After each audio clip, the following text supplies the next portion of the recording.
Все, мы пишем. Михаил Борисович, я иногда буду задавать вопросы, может быть, почти повторяющиеся, просто в расчете на какую-то другую формулировку, да? Понятно. А если Нормально. можно, мы сначала поговорим о предыстории, чуть-чуть про Советский Союз, чуть-чуть про перестройку и потом уже основную часть про непосредственно 90-е. Хорошо. А расскажите, пожалуйста, в чем, по-вашему, была причина распада Советского Союза? То есть немножко об экономической ситуации в Советском Союзе до прихода Горбачева. Э, Ну, во-первых, я думаю, что Советский Союз мог просуществовать еще десятилетия и десятилетия при всех тех минусах, которые были. Люди достаточно терпеливо относятся к плавному падению уровня жизни, как мы это видим сейчас на примере России. Тем не менее, если говорить об экономике Советского Союза, то самая поразившая меня цифра, которую я вот в тот момент, м, ну не в тот момент, наверное, несколько позже все-таки узнал, 84% промышленности была тем или иным боком вовлечена в военно-промышленное производство. То есть они либо непосредственно работали на военно-промышленный комплекс, либо частично, либо имели резервные мощности. Ну, например, производство макарон, как вы наверняка уже теперь все знают, оно по плану мобилизационному перестраивалось на пороховые заводы. И вот то, что было необходимо для того, чтобы быстро перестроить на пороховые заводы, держалось на каждом макаронном производстве. А, После того, как произошло несколько последовательно, несколько тяжелых событий. Во-первых, это падение цены на нефть, которое сильно ударило по валютным резервам страны. Во-вторых, это афганская война, которая тоже была с экономической точки зрения крайне затратна.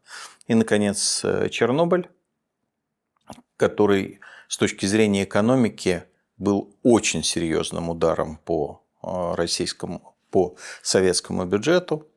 Ну и плюс мы все помним антиалкогольную кампанию, которая еще дополнительно ударила по бюджету. Ситуация стала достаточно тяжелой. И на моих глазах, я помню 70-е годы, я помню 80-е, на моих глазах происходило исчезновение продуктов даже из московских магазинов. Я уже не говорю про то, что было в регионах, куда, когда я ездил в командировки, то это была жуткая ситуация. То есть ты ехал, и ты либо вез с собой что-то поесть, либо ты должен был договориться, чтобы устроиться в какую-то ведомственную гостиницу, где тоже кормили. А так в магазинах за пределами Москвы вот этот вот серый хлеб можно было достаточно легко купить. В некоторых регионах можно было купить молоко. Все остальное на рынке. На рынке цены были в 3 приблизительно раза выше, чем в магазинах.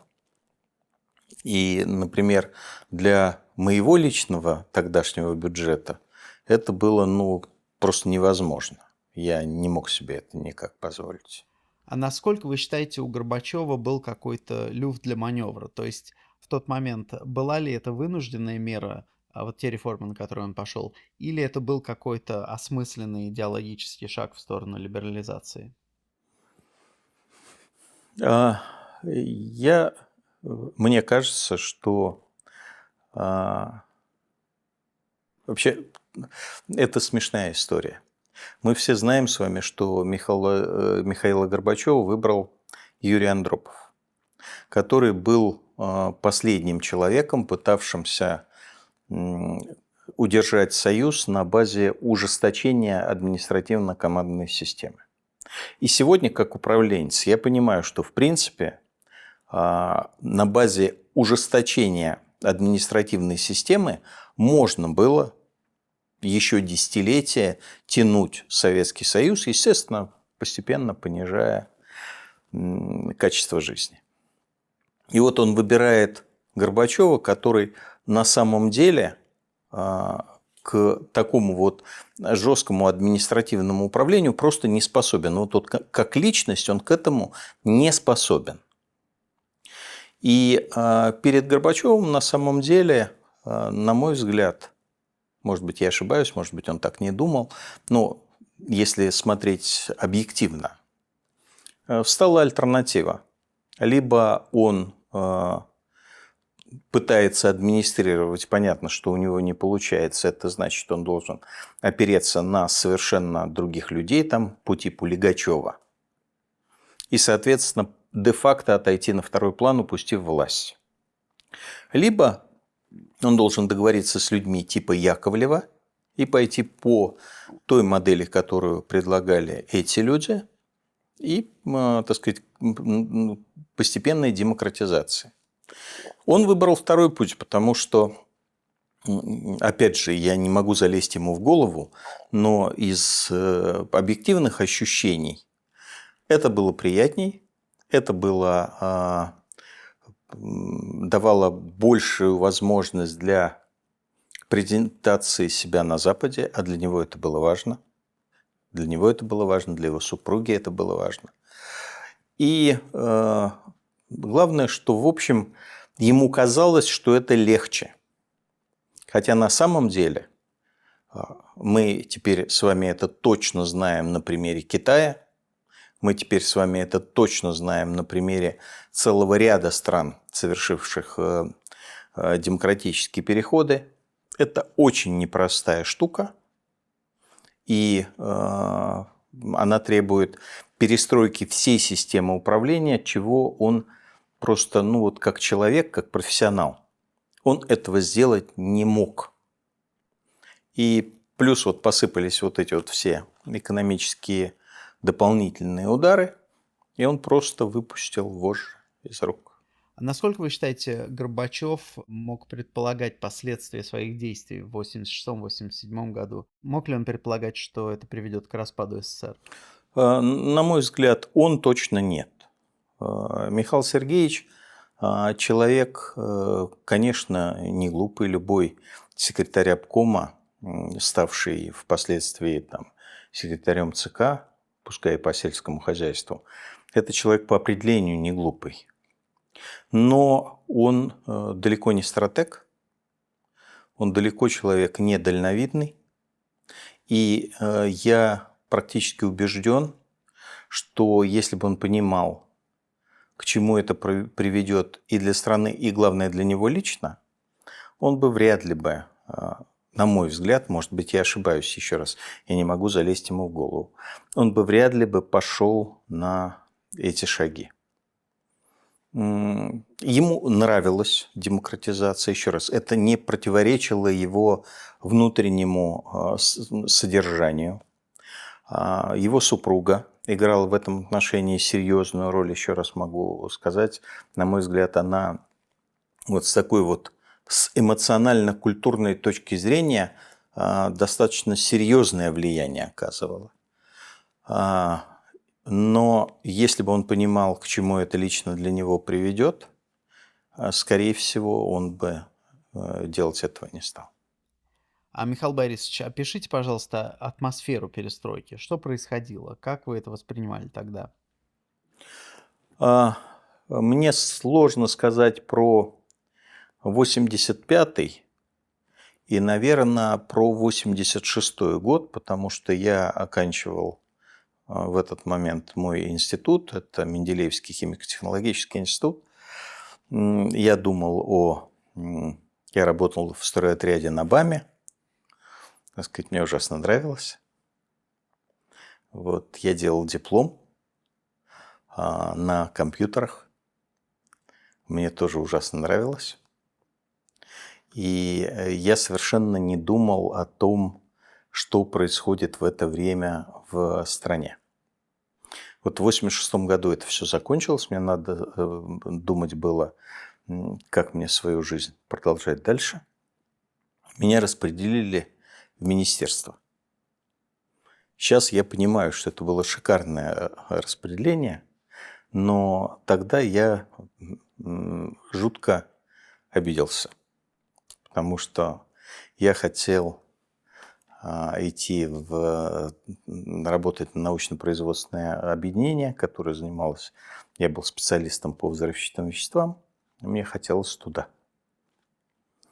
Вот. Поэтому я жутко обиделся и решил уйти с распределения. Для этого было не так много возможностей, одна из которых была райком комсомола. И вот я пошел работать заместителем секретаря комитета комсомола своего института по организационной работе. Это взносы, это вот проведение всех вот этих вот организационных мероприятий и так далее. Перестройка для меня началась, такая вот наметочная перестройка, для меня началась в тот момент, когда вышло постановление о фондах молодежной инициативы, в скобочках клубом по интересам. До сих пор помню. Это было очень смешное постановление правительства, которое правительство не решилось подписать. Его подписало 13 министерств, как вот сейчас помню. Вот все подписи стояли на листе, а финальной подписи председателя правительства не было. Рыжков испугался. Хотя, казалось бы. Там разрешили молодежи создавать кафе разные и подобного рода штуки. Я решил создать в институте кафе из очень прагматичных соображений, потому что главная для меня была всегда проблема – это собирать комсомольские взносы, а в институте большая часть там, из 5000 человек, там, я не знаю, 4000 платили по 2 копейки. И вот эти вот 2 копейки – это замучаешься, пока ты соберешь. Я решил, что проще будет заработать. Действительно было проще. Вот. В этот момент начались движения на московском уровне. Я стал принимать в них участие, работая в институте по-прежнему. И это меня увлекло, и вот в этот момент вышел документ о центрах научно-технического творчества молодежи. И я пошел заниматься, еще не понимая, в какой конкретно форме, вот этой вот работой. И водораздел такой для меня, вот жизненный водораздел, произошел в тот момент, когда я шел из своего института во Фрунзенский райком, где в тот момент занимались созданием вот этого вот центра научно-технического творчества молодежи. А посередине пути меня встречает наш секретарь парткома института, тогда очень большая фигура, Епишкин его звали, как сейчас помню. И говорит: Михаил, вот вы что хотите? Он ко всем на «вы». Строить нормальную карьеру, становиться секретарем комитета комсомола института, или будете заниматься вот этими своими хозрасчетными штучками.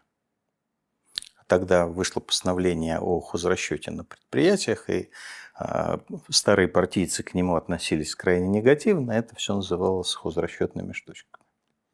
Вот я как сейчас помню, я дрожащим голосом произношу хозрасчетными штучками, он смотрит на меня как на идиота, и мы расходимся. Вот с этого момента началась моя личная перестройка.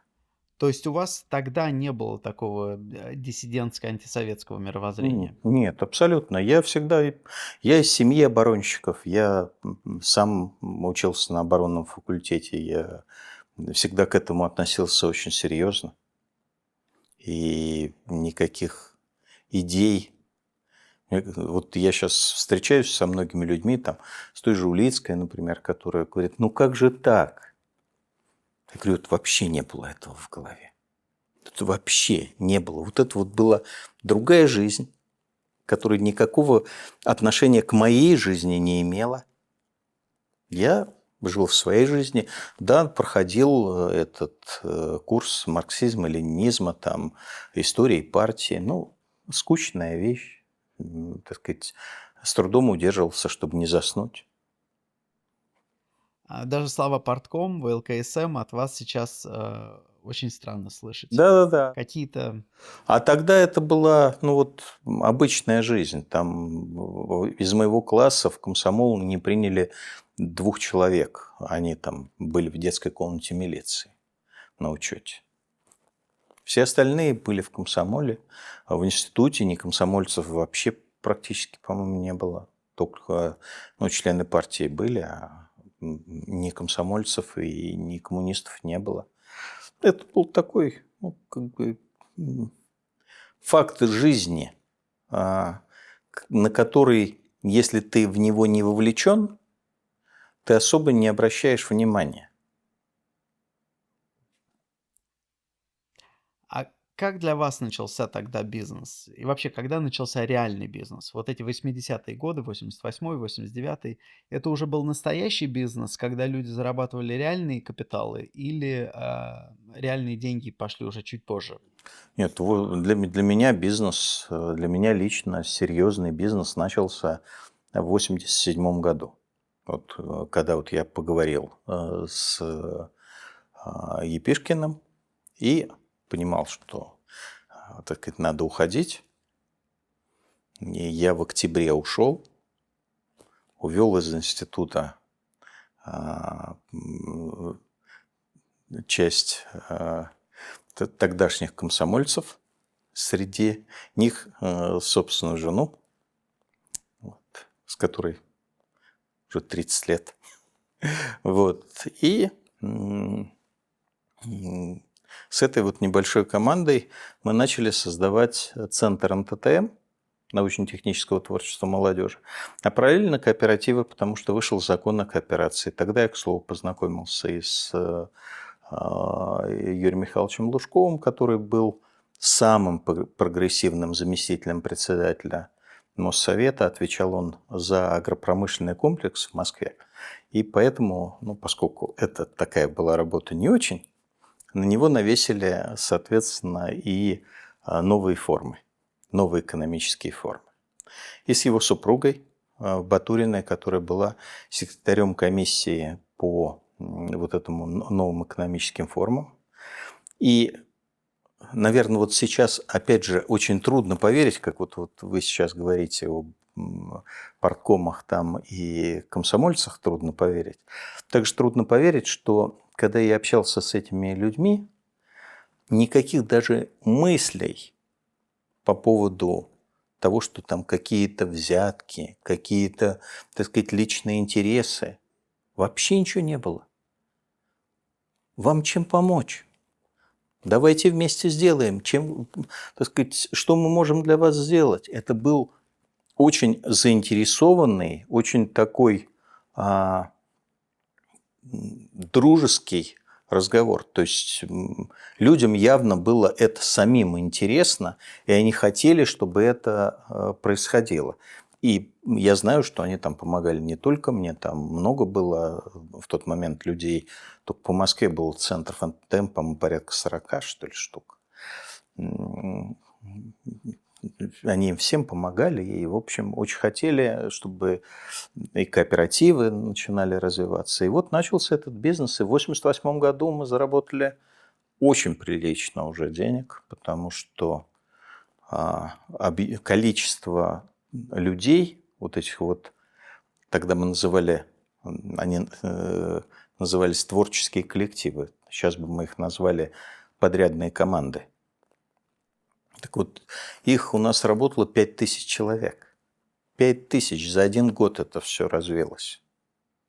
К концу 1988 года у нас уже было достаточно ресурсов, чтобы создать банк. То есть это уже были никакие не тысячи и не десятки тысяч рублей? Нет, это были миллионы. Это были миллионы. Другое дело, что все эти миллионы шли в производство. То есть мы, чем мы только не занимались, но по-настоящему выгодные были, конечно, компьютеры.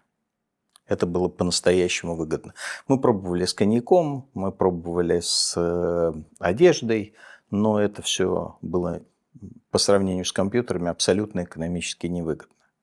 И поэтому вот мы сосредоточились на этой задаче, мы и кооператив «Техника». И мы даже тогда доделали и начали устанавливать первый советский в тот момент текстовый редактор, лексикон. Вот это, так сказать, он дорабатывался на наши деньги. И, собственно говоря, мы его стали устанавливать на те компьютеры, которые мы продавали. Было выгодно.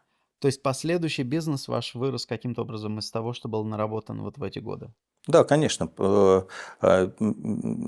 Мой последующий бизнес на протяжении долгих лет назывался Минотеп. Расшифровывалось это как межотраслевые научно-технические программы. То есть, собственно говоря, оно произросло вот из этой вот первоначальной задачи создавать, теперь бы их, я не знаю, как это теперь ты это назовешь, тогда это называли АРМы, автоматизированные рабочие места. Ну, то есть, по сути дела, комп со специализированным программным обеспечением. Сейчас это в коробке купишь. Да? И этого специализированного программного обеспечения в каждой железке куча. А там жесткий диск был 20 мегабайт. И вот упихни-ка в 20 мегабайт то, что нужно людям, чтобы хоть как-то работать, и еще оставь им место для того, чтобы они могли еще свои данные хранить. Скажите, а как вы восприняли 91 год, то есть путч и последующий распад Советского Союза?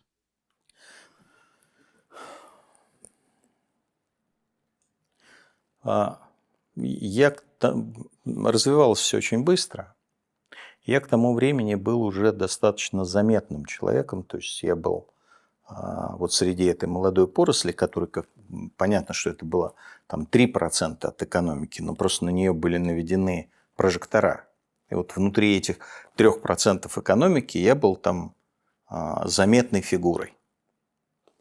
Я помню, в 90-м году нас, вот таких вот заметных людей, человек 30-40, пригласил к себе как раз тогда президент Советского Союза. И вот мы пришли, и он нам часа 3 или 4 рассказывал свои взгляды. Говорил, что он с нами хочет посоветоваться. Для меня это была очень важная встреча на самом деле. И я за нее очень благодарен Михаилу Сергеевичу. Потому что сначала я пришел таким, знаете, все-таки трясущимся человеком, который, понятно, кто я, там президент Советского Союза. И вот за эти 3-4 часа, все время же трястись невозможно, постепенно ты успокаиваешься. И к концу разговора я уже настолько обнаглел, что даже подписал у него какую-то бумажку, которая мне потом не помогла, но не важно. Важно, что я уже себя ощутил на одной доске с ним. И вот с тех пор, с 90-го года, в моей жизни не было ситуации, чтобы вот перед каким-то человеком у меня дыхание сперло. Это вот такая была мощная прививка. Собственно говоря, после этого я стал повнимательнее смотреть на то, чем занимается правительство. Мне стало интересно, я получил частично, правда, образование государственное строительство, потратил на это какое-то время. Тогда это было в ЮЗИ, Союзное юридическое заочный институт. Вот. Мне понравилось. И я с моим коллегой начал принимать участие в работе тогдашнего правительства Российской Федерации. Как принимать участие, там, так сказать, тусоваться. Надо понимать, что тогда правительство Российской Федерации это было никто и звать никак.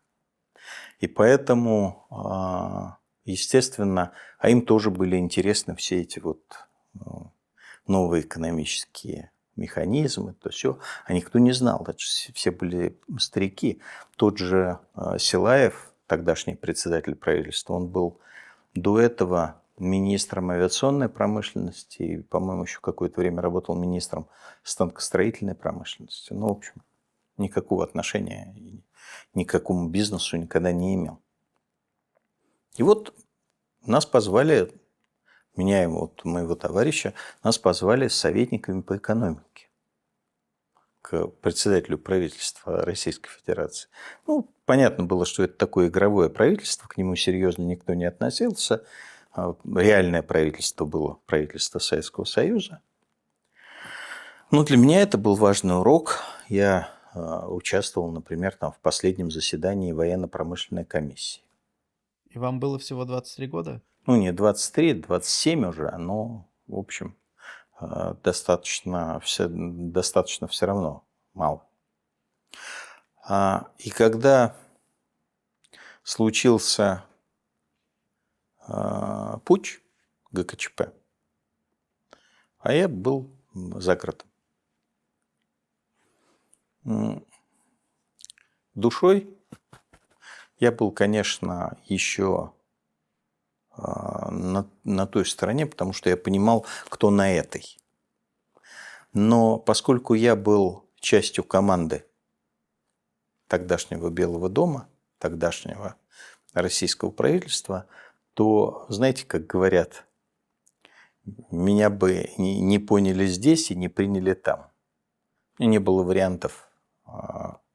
Поэтому я, естественно, приехал в Белый дом, и все эти дни был в Белом доме вместе вот с Леонидом Борисовичем Снежным. Вы стояли в кольце или были внутри Белого дома? Мы были внутри, и, слушайте, за 3 дня, где мы только не были. Вот, и в приемной Ельцина были, и с Силаевым сидели там, общались, и на улице, естественно, во всем этом принимали участие. И на мосту были тогда, когда вот там эти БМП жгли. В общем, так сказать, мы побродили за это время. Это была такая немножко анархичная, но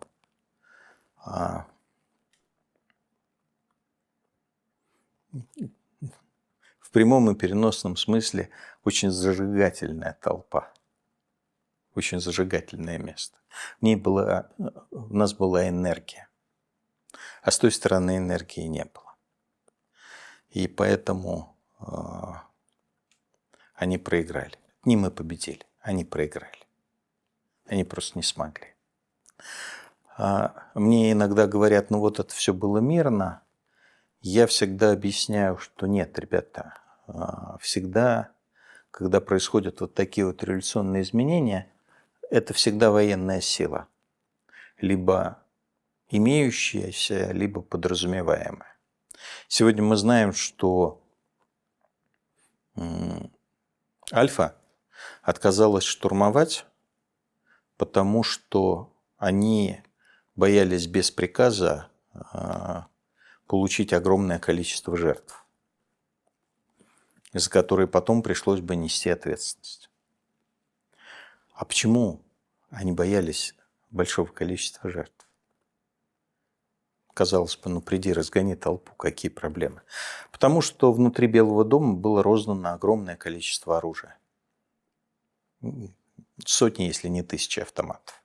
Понятно, что в руках гражданских людей это было не слишком страшное оружие. То есть понятно, что бойцы спецназа справились бы очень быстро, но не без жертв. Не без жертв и с той стороны, и особенно с другой стороны. Поэтому они говорили о жертвах. Потому что люди были вооружены.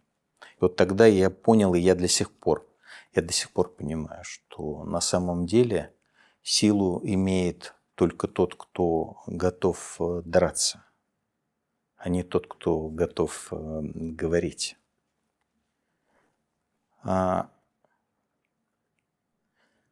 Я после того, как вот это вот все закончилось, для меня самым болезненным разочарованием, вот моим болезненным таким разочарованием было, что с той стороны оказались слабаки. Вот если бы они нас загребли в тюрьму или даже убили, я бы считал, что, ну, в общем, где-то они и правы, потому что мы в тогдашнем моем представлении хотели сломать большую державу. И это было в тогдашнем, опять же, моем представлении неправильно. Но то, что они оказались слабаками, для меня навсегда закрыло вот ту половину моего восприятия. Второе драматическое такое вот изменение в 90-м году для меня было... В 91-м, извиняюсь, конечно.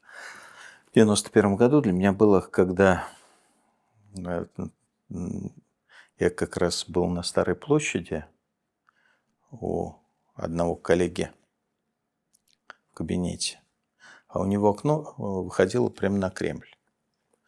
Я увидел, что красный флаг спустили, подняли триколор. Я вот на уровне подсознания не мог себе представить, что такое произойдет. Я знал, что это произойдет. Я не мог себе этого представить. Я до сих пор этого себе представить не могу. Вот. А дальше? Меня иногда спрашивают, а как же вот последующие изменения? Вы знаете, оказалось, что человек – существо меняющееся. Тогда была одна жизнь, а потом началась другая жизнь. И к 93-му году я уже был совершенно другим человеком. То есть в 91-м году у вас еще был такой дуализм, да, что вы воспринимали себя как разрушитель империи. Да. Еще в 91-м году во мне этот дуализм был. В 93-м его уже не осталось. А как вы относились тогда к Ельцину? Я всегда относился к Ельцину как к политическому кумиру. Вот есть у человека политический кумир. Я же себя никогда не воспринимал как политика или даже как общественного деятеля. Я себя воспринимал как хозяйственного деятеля, как управленца. И вот у меня было несколько, ну, точнее, два в жизни политических кумира. Это вот близко мне известный Борис Ельцин и далеко известная Маргарет Тэтчер. Ее портрет у меня всегда, когда я работал, стоял на столе. Потому что я считаю, что это человек, который сумел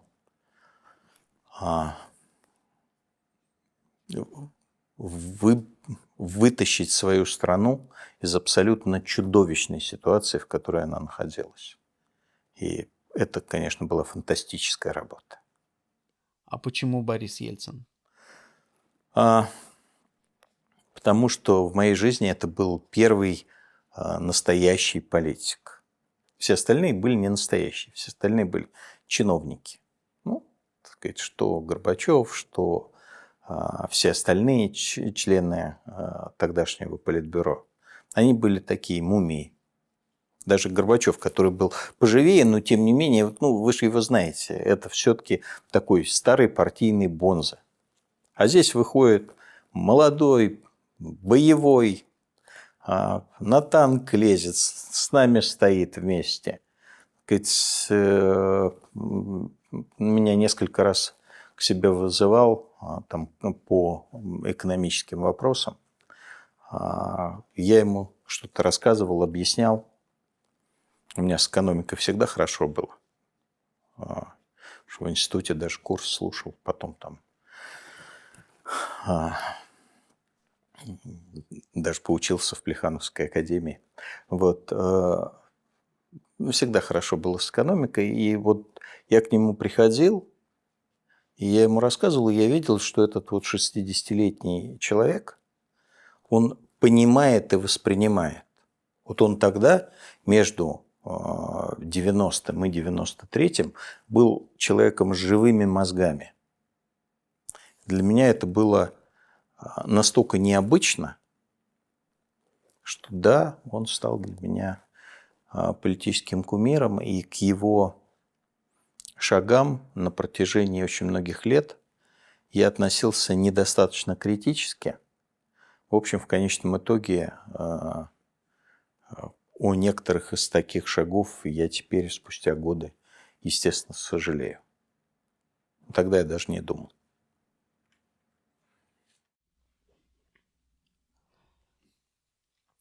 А как вы отнеслись к гайдаровским преобразованиям? Вы наверняка понимали в экономике тогда больше, чем основная масса людей. А как вы вот отнеслись к этой шоковой терапии?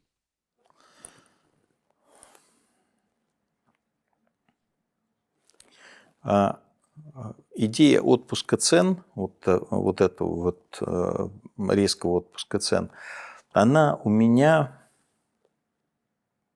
в тот момент не вызвала острого неприятия. Потому что все-таки это было такое макроэкономическое решение, которое я не до конца понимал. То есть это не то, что я его не понимал, как это происходит. Я не понимал всех последствий. Я не понимал, как вот этот вот шоковый вал двигается по стране. Для этого нужно было иметь более глобальное мышление, а в тот момент у меня его просто не было. Ни опыта не было, ни вот такого подхода у меня не было. И поэтому да, говорят люди, что надо свободные цены. Все согласны, что надо свободные цены, потому что просто вариантов других не было. Надо делать быстро, потому что у нас очень маленькое окно политической возможности для того, чтобы это сделать. Ладно, маленькое окно, значит, надо делать быстро. Сделаем в один день. Окей, хорошо, делайте в один день. Я же не имел к этому непосредственного отношения. Наверное, если бы у меня спрашивали совета, то я бы тогда более тщательно хотя бы осмыслил. Тогда я этого не осмыслял, и то, что получилось, спустя 2 года у меня, конечно, вызвало ужас. Но откровенно я этого не понимал. И, к счастью, к этому я не имел непосредственного отношения. А вот когда дошло дело до приватизации, вот здесь у нас начался реальный конфликт, потому что я к тому времени занимался как раз инвестиционной политикой в ТЭКе, в основном угольной отрасли, потому что тогда угольная отрасль находилась в самом таком кризисном положении, и Мировой банк на нее давал деньги, и, собственно, инвестициями надо было готовить инвестиционные программы для Мирового банка. И я, в общем, занимался этим. Но когда вот началась эта идея о том, чтобы рассечь вертикально интегрированные комплексы на отдельные типы предприятий и отдельно их приватизировать, поскольку это меня касалось напрямую, я себя и воспринимал как специалиста в области управления именно такими комплексами. Я сказал, это ужас, этого нельзя делать. Мне сказали, что я ничего не понимаю, и так будет правильно. Я на это сказал, что я тогда в этом участвовать не буду, а буду пользоваться той глупостью, которую вы делаете. Надо заметить, что мои тогдашние коллеги оказались в этом смысле порядочными людьми, и когда я потом над ними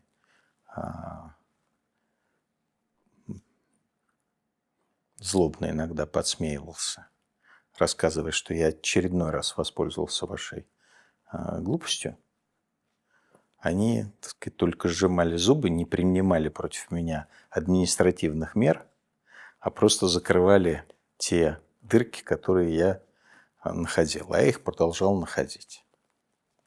Это была, конечно, в моем представлении грандиозная ошибка такого типа приватизации. Хотя и тогда я не до конца понимал, что, наверное, нужно было идти по чешскому пути.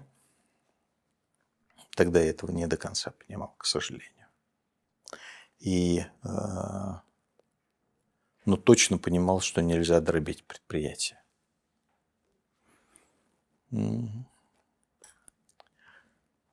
В результате потратил 7 лет своей жизни на то, чтобы один из таких комплексов восстановить. А вот тогда, в 92-м, 93-м, 94-м годах, вы уже были заметным человеком. Вы общались тогда напрямую с Гайдаром и с Чубайсом? Как вы их тогда воспринимали? Ну, общался, но редко уже. Потому что они все-таки воспринимали меня как человека, который зарабатывает на их ошибках, а себя воспринимали как людей, которые творят будущее страны. Сейчас, спустя годы, я бы сказал, что в чем-то они были правы, но в чем-то они были неправы. Будущее мы творили вместе, просто каждый на своем уровне. И, наверное, им нужно было больше прислушиваться к таким, как я, кто мог давать обратную связь, и кто вот руками чувствовал, во что превращаются их идеи. А нам, наверное, надо было больше тратить времени на общение с ними, для того, чтобы вот это им тоже как-то объяснять, а не считать, что они без нас разберутся. В общем, недостаток коммуникации, на мой взгляд, привел ко многим из тех тяжелых последствий, которые были. Михаил Борисович, а сейчас, глядя назад, вы считаете, что были какие-то альтернативные варианты ваучерной приватизации и Да, реформы в конечно. целом? Конечно, я считаю, что вполне себе можно было и отпуск цен вести более контролируемым образом. Во всяком случае, отдать что-то на усмотрение регионов.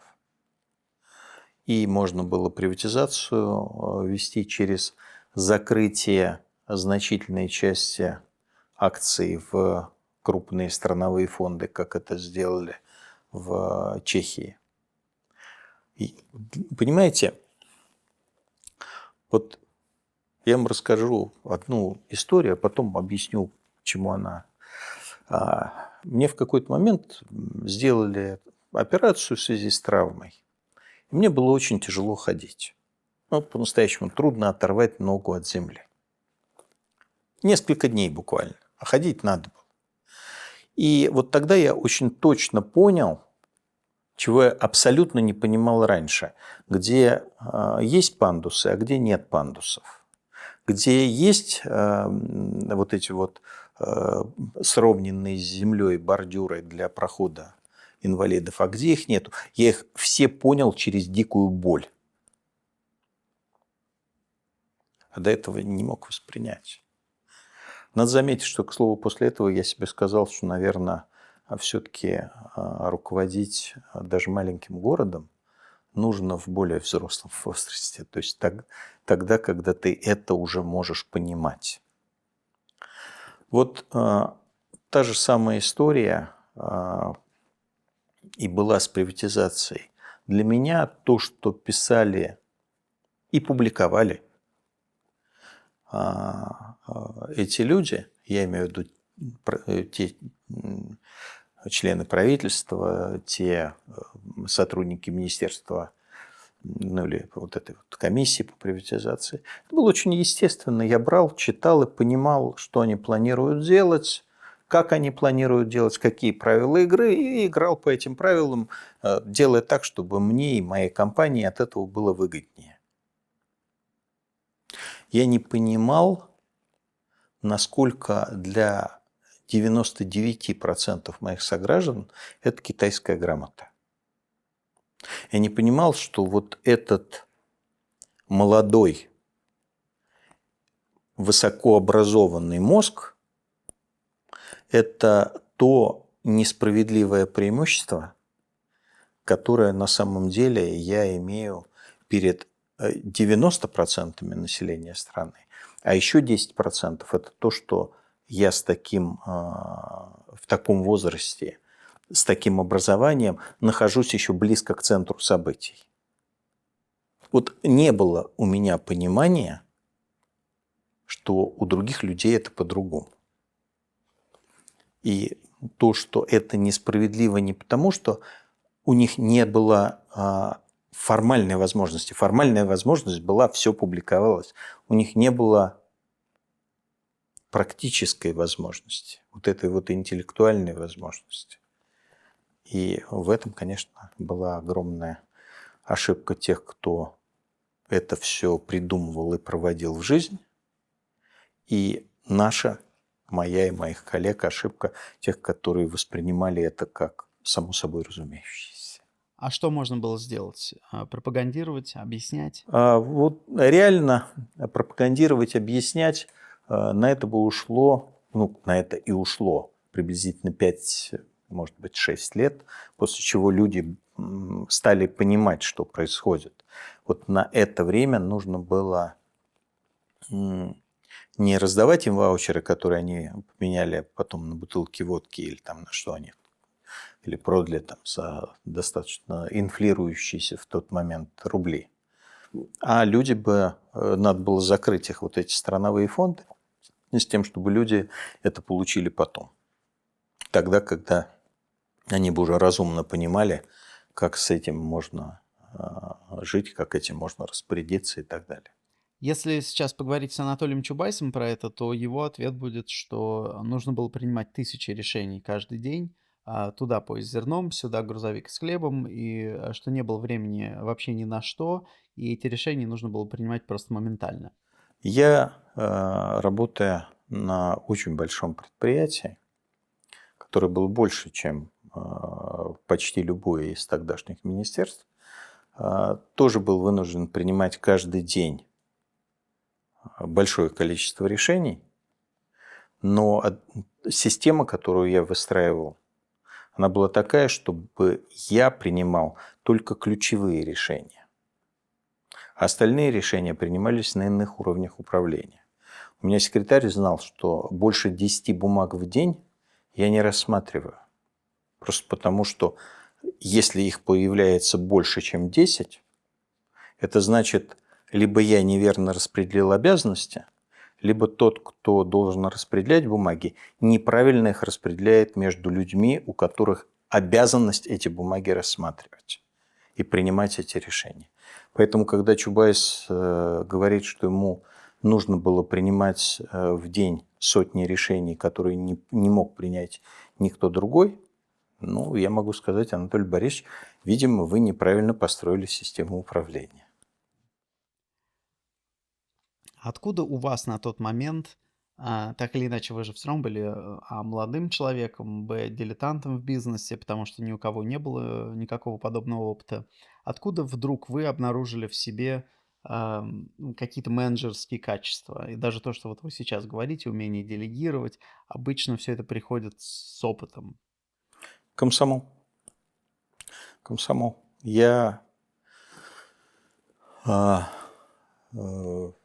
Комсомол, собственно говоря, он выступал, во всяком случае, в технических вузах. В гуманитарных было все по-другому. Там из людей их готовили идеологов, так сказать, я не знаю.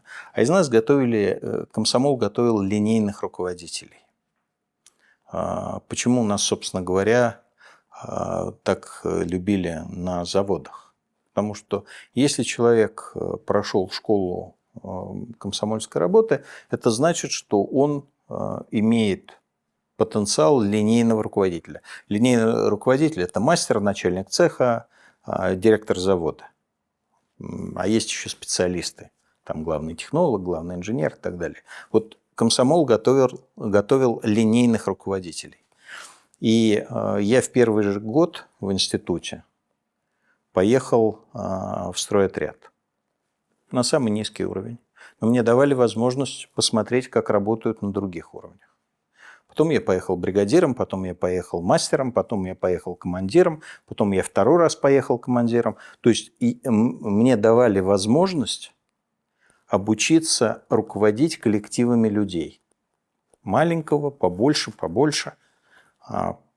Потом то же самое давали, такую же возможность. Несколько в игровой, естественно, модели, я вам говорил, вот эти взносы, 2 копейки. Но, тем не менее, ты в игровой манере учишься руководить в какой-то части большими коллективами людей. Собственно говоря, поэтому я потом уже в более старшем возрасте создавал проект «Новая цивилизация», потому что я считал, что очень важно тех детей, тех молодых людей, у которых есть склонность не к сугубо профессионально отраслевой работе, да, то есть не те, кто хотят быть учеными или технологами или конструкторами, а те, кто хотят быть управленцами. Их же тоже надо учить и готовить. И им надо давать себя опробовать. Вот у меня такая возможность, к счастью, была. Михаил Борисович, а параллельно с вами в это же время существовали так называемые красные директора. Да-да-да. А расскажите, пожалуйста, вот кто это такие, эти красные директора, и приходилось ли вам как-то с ними сталкиваться? Да, мы постоянно имели дело с красными директорами, с этими самыми. Это была самая большая проблема Советского Союза. Это высокая монополизация промышленности. К слову, то, к чему сейчас Путин возвращается, он не понимает, что все его проблемы в экономике, они связаны с вот этой вот как раз монополизацией, потому что это сразу дикая потеря производительности труда. Ну, неважно, это другой разговор. А в Советском Союзе были монополии. Вот если мы берем нефтяную отрасль, то компанией, в нашем понимании, было министерство. Ну, крайний случай, главное управление этого министерства.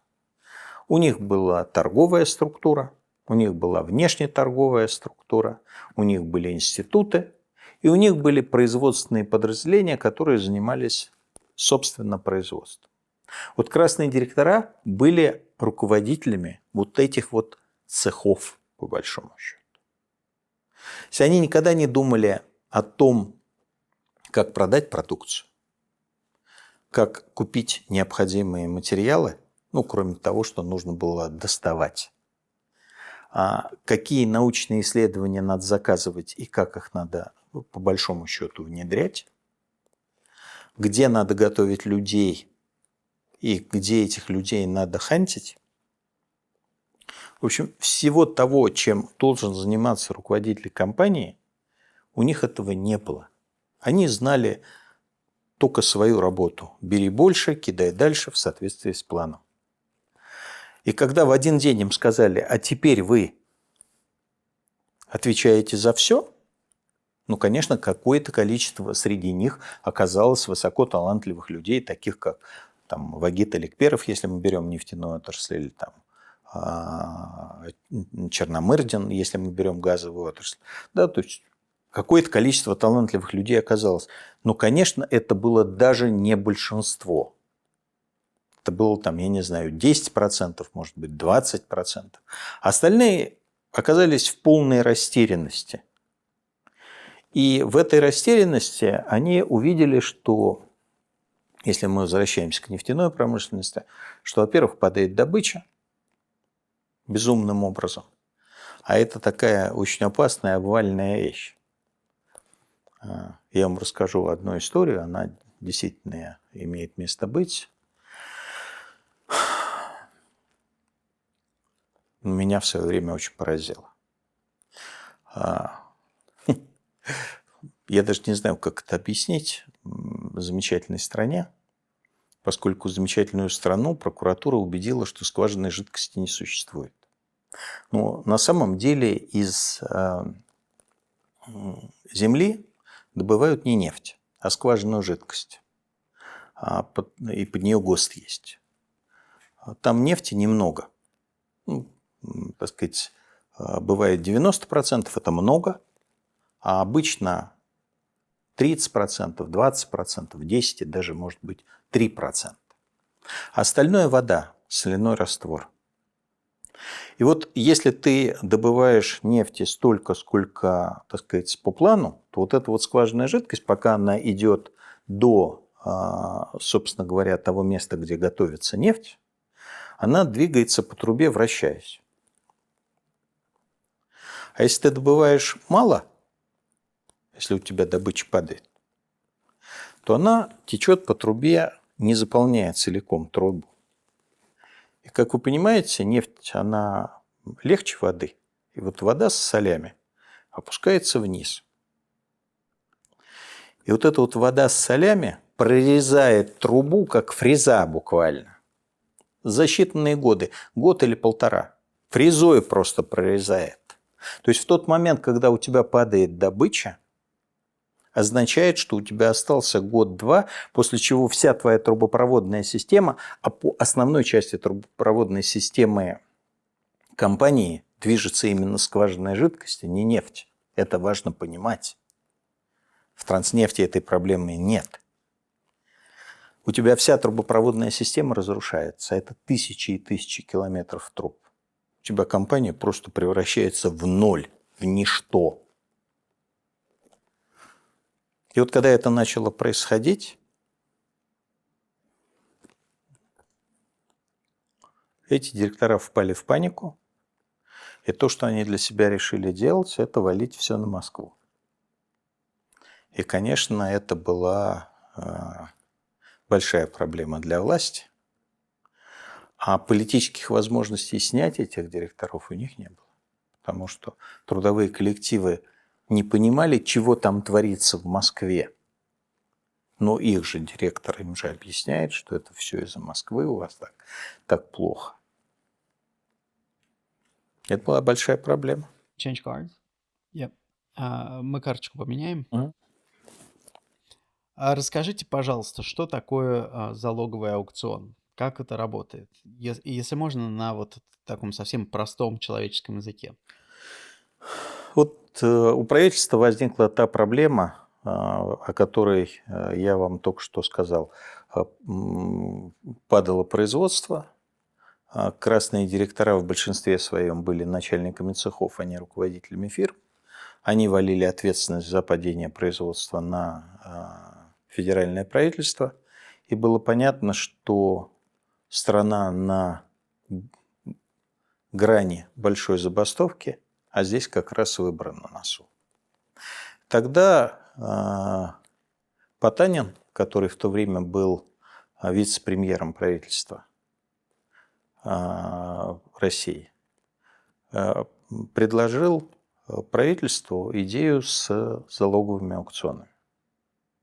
То есть, что бизнес дает правительству залог под залог вот этих вот акций, этих вот самых предприятий. Прошу прощения, перебью. Мы про какой год сейчас говорим? Потому что Потанин, по-моему, вице-премьер. Нет, как раз в это время. Это был 95-й год. 95-й год? Да, это был 95-й год. Это было его, так сказать, предложение. Это был не Чубайс, это был Потанин. Это была его идея. Надо заметить, что такая сильная, конечно, идея. Вот. Я прошу прощения, я перебил тогда. Еще раз поясните, пожалуйста, что, собственно, кто, кому, что дает, за что? И вот Потанин предложил, что бизнес дает правительству кредит, а правительство в залог этого кредита отдает акции предприятий, где вот эти вот красные директора по тем или иным причинам не справляются с производственным процессом. При этом было выдвинуто два условия, и я думаю, что это уже не Потанин, это уже мудрые люди из администрации президента. Они сказали два условия. Первое. Мы понимаем, что много денег не будет от вас, поэтому вы просто отдаете все деньги, которые у вас есть. Это не было сказано напрямую, но это стало ясно, что вот мы должны отдать все. То есть таким образом заложиться на 100%, что если власть в процессе выборов поменяется, то, так сказать, все будет плохо.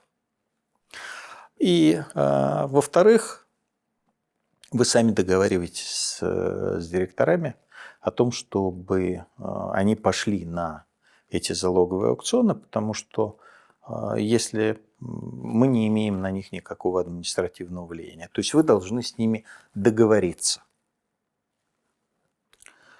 Количество предприятий, которые предложили к залоговым аукционам, я на сегодняшний день по памяти, конечно, может, уже забыл, но, по-моему, порядка 800 предприятий предложили. Из общего количества приватизируемых предприятий 164 тысячи. Вот из них 800 предложили на залоговые аукционы. При этом авантюристов, которые на это согласились, было всего ничего.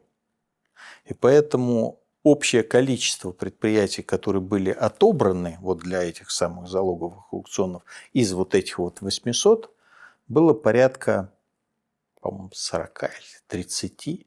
В общем, меньше 100 точно.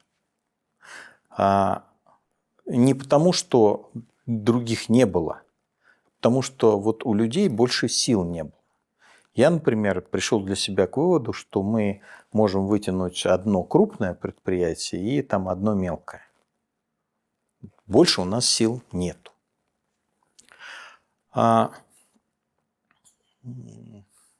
И вот этот вот процесс начался. Мы пришли к руководству ЮКСа, предложили им такую сделку, что мы находим финансирование под вот эти вот залоговые аукционы, а они получают часть акций своих предприятий за то, что их вклад был в то, что предприятие дожило до этого момента.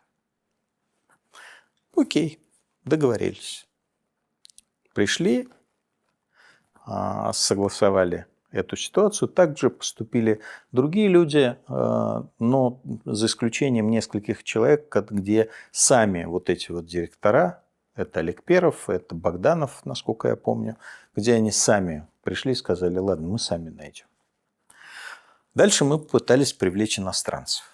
Хотя это, в принципе, не поощрялось, но правительство намекнуло, что ему безразлично, только чтобы типа незаметно было. И мы стали предлагать иностранцам принять участие в финансировании и, соответственно, получить часть этих пакетов.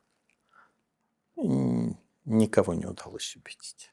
Вот просто никого. Я сам ездил, разговаривал. Никого не удалось убедить. Потому что люди сказали: слышь, ты к нам в середине 96-го приди, вот вы выборы пройдете, а потом заходи, поговорим. Ребята, к середине 96-го я либо выиграл, либо я уже в могиле. Вот. Я лично, и многие из наших не рискнули. Но зато рискнули нам помочь. Тогда был такой Саша Смоленский, он руководил банком «Столичный». Был Владимир Гусинский, который руководил банком «Мост». Были несколько оборонных предприятий, которые я в свое время помогал, руководя банком, я им помогал решать их проблемы с финансированием. И здесь я к ним пришел, я говорю: ребята, я знаю, что у вас есть контракты экспортные, и вы по ним предоплату получили. Тульский завод был, потом был еще один завод из Мурманска, к которому вот я обратился к директору, говорю: помоги. Мне говорят: понимаешь, если ты деньги не вернешь, нас расстреляют.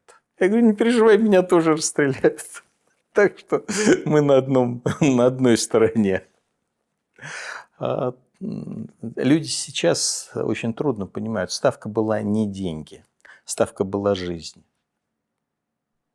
Мы эту ставку сделали. Потом я приезжаю в Нефтеюганск, а Муравленко, бывший генеральный директор, он со мной поехать не решился, потому что там уже ситуация была такая напряженная. Собирается огромная толпа. Когда будешь платить зарплату, у них задолженность по зарплате к тому времени была полгода или год уже. Какие-то деньги бросали, но, так сказать, задолженность уже вот накопилась совершенно безумно. Я говорю, вы что думаете, я вам пришел зарплату платить? Я пришел, чтобы вы восстановили поступление валюты в страну. Вот этим мы с вами сейчас и будем заниматься.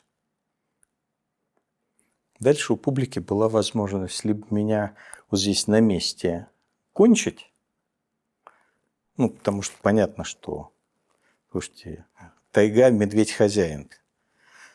Ну, либо сделать на меня ставку.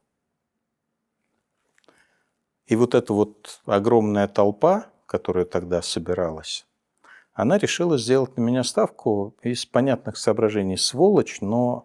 Я сволочь, конечно.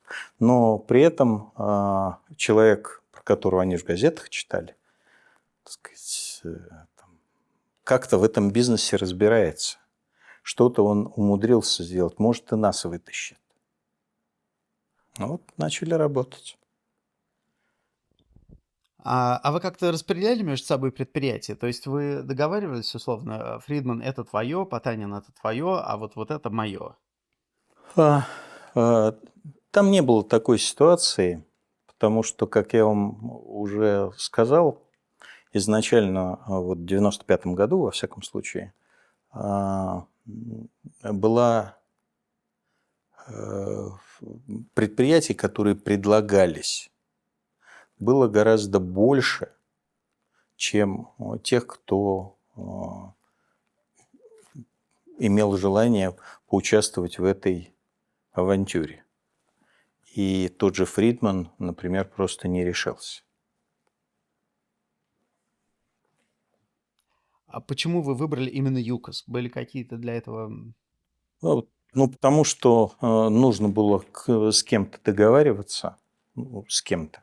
Я не знаю, все-таки я был на достаточно высоком уровне управления. К тому времени у нас уже была целая группа заводов, с которыми я непосредственно занимался. Там Апатит был к тому времени, уже Ависма было. Много было предприятий, реструктуризацией которых я занимался. И каким образом мои коллеги вышли именно на ЮКОС, я не знаю. Но когда пришли с тем, что у нас есть предварительная договоренность, сказал, окей, нормально, давайте посмотрим на это предприятие. Вы упомянули сейчас сами выборы 96 года.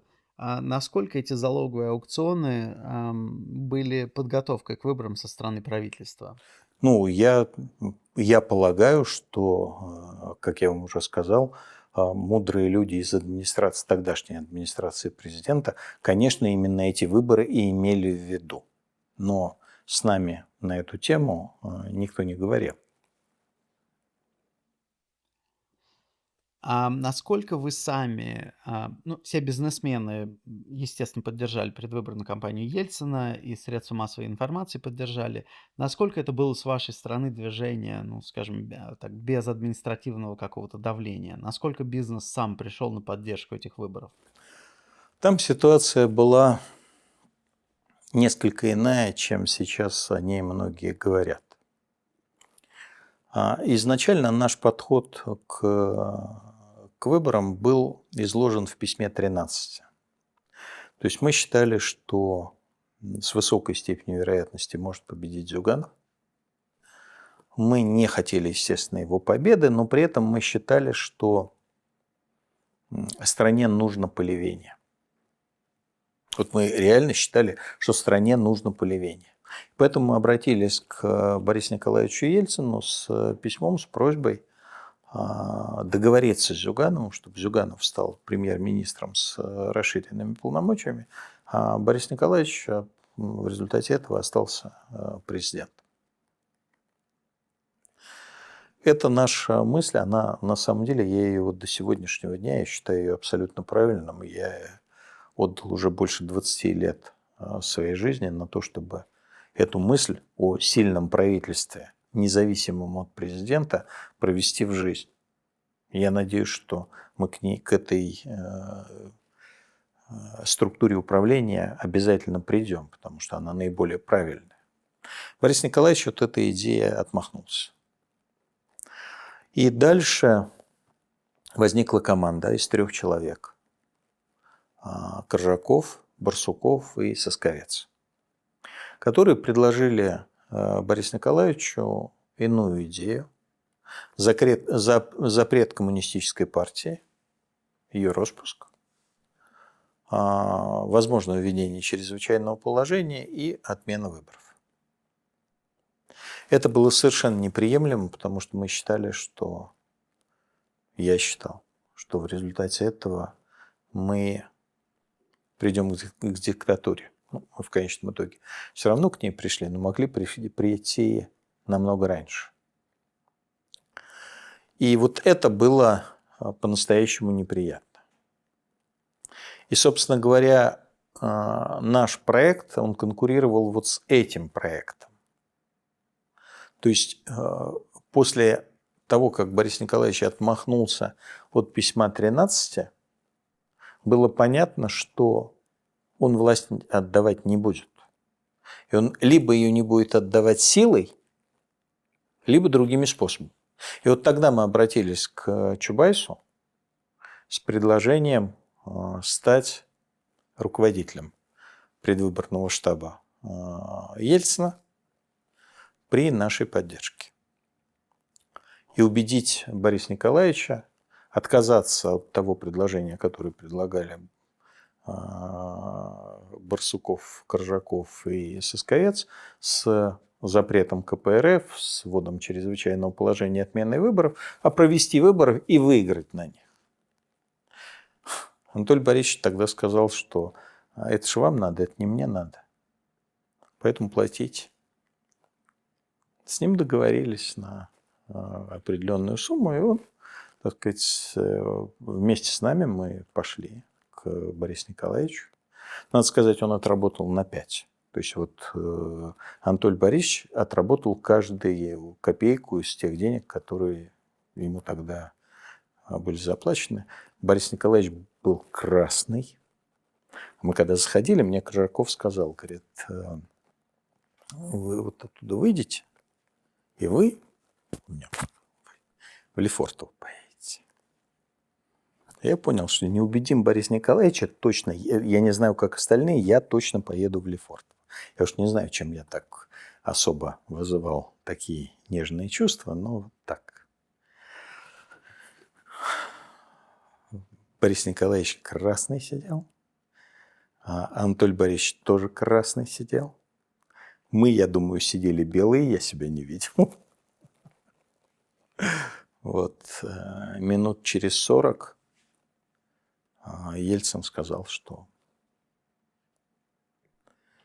окей, рассказывайте, что вы предлагаете. То есть вы договорились сначала с Чубайсом, и потом уже все вместе пошли убеждать Ельцина. Да. А кто? Кто это был? Я уже сейчас всех не вспомню. Я думаю, что вы там поговорите с коллегами. Они вам расскажут. А ключевые бизнесмены, да, которых условно потом стали называть олигархами. Да. А насколько эти выборы и то, что бизнесмены вот вписались так за Ельцина, создало, собственно, вот этот пул олигархов? Вы знаете, я чего очень не люблю в нашем российском политическом классе и журналистском тоже. У нас очень любят разбрасываться терминами, а потом в результате, когда наступают какие-то события, оказывается, что нормальными терминами они уже не описываются. Вот олигархов до Путина не было, в принципе. Потому что олигарх – это человек, который использует имеющуюся политическую власть для достижения собственных экономических целей. Вот при Борисе Николаевиче, при всем том, что были разные там негативные события, была коррупция, конечно. Не такая, как сейчас, но какая-то была. Было определенное кумовство, тому подобное, но олигархов не было. Был Березовский, который рассказывал о том, какой он мощный. Был Гусинский, который пытался кого-то шантажировать с помощью там, своего телеканала и так далее. Все остальные прекрасно понимали, что вот есть власть, а есть мы. И мы в лучшем случае можем лоббировать свои интересы. Бизнес, который лоббирует свои интересы, не сам превращает свою власть в деньги, а имея деньги, лоббирует интересы. Он не называется олигархами, это другая терминология.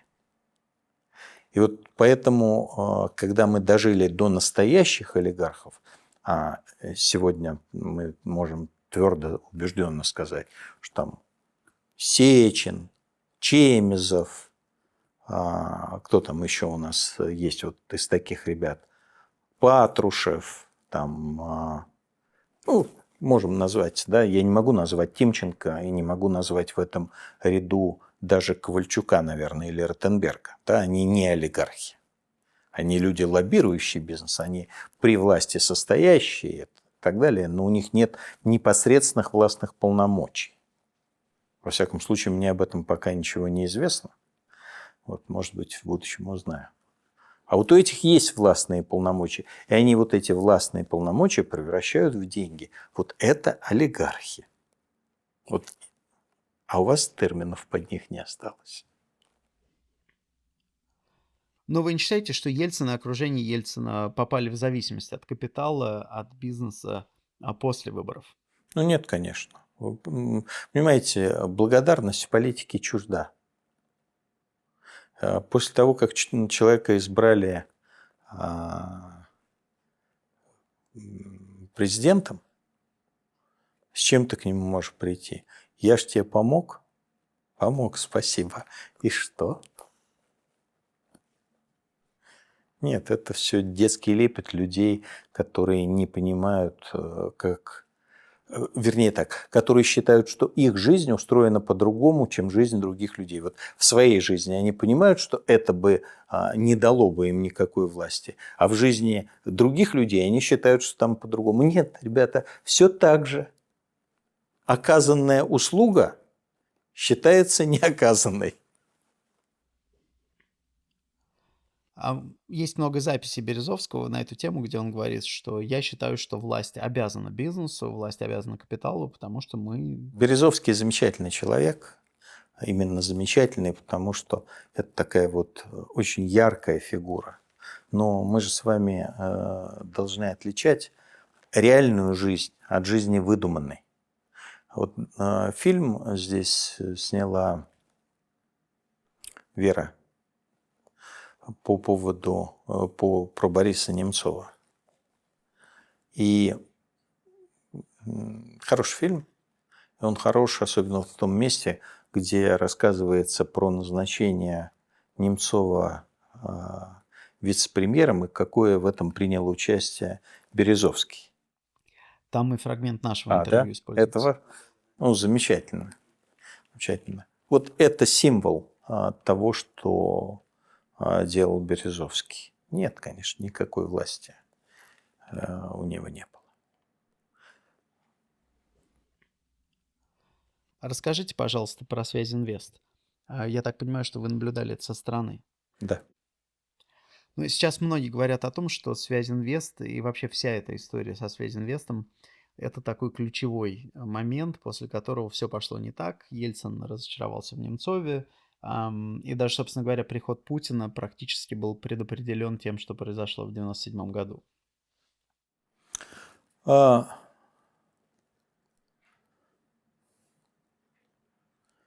Я, наверное, не лучший человек для того, чтобы рассказать эту историю, потому что я действительно считал, что мне более чем достаточно компании ЮКОС, которая отнимала в тот момент 100% моего времени, или, как теперь говорят после выборов на Северном Кавказе, 146% моего времени.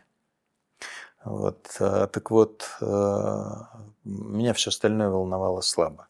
То, как я со стороны мог это наблюдать, мне казалось, что Гусинский был уверен, что ему обещан Связинвест за то, что НТВ делало во время выборов, а Потанин так не воспринимал, а Чубайс как раз сказал приблизительно то, что я вам говорил несколько минут назад, что оказанная услуга считается неоказанной. Вот. То есть сказал, ну а что, теперь же все уже кончилось. Вот. От чего, насколько я понял, Владимир Гусинский пришел в некую неописуемую ярость, хотя, казалось бы, что приходить в ярость. Все понимали, что только так оно и будет, никак по-другому оно и быть не может.